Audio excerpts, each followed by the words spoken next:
All right, so I'm attacking the turtle. Instead of trying to go on top and giving the guys a chance to block my hand or to hide and stuff, I'm gonna move and get both of my hands under the armpit because it's usually easy for me to go from here to inside the armpit, okay? Now here my goal is raise up your chest so they can see. I control the lapel, you see that? And basically I pull the lapel down and pull towards me. Try to move. He can't move anywhere.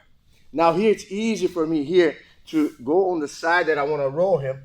And as I put my shoulder, I pull him all the way, arm across, and leg over. Oh, right there. One more time. I tried to do it 2 times. I'm gonna do it in 1. Okay, so 1, 2, okay, 3, 4. You let go and boom, get the arm. Uno más. Let's do it again, okay? So I move behind the guy, get the hands on the lapel inside. It's really hard for him to defend. Tie the lapel up, put my elbows in, roll, pull all the way and push. So you gotta push and then let your leg go over and finish the guy off. Yeah.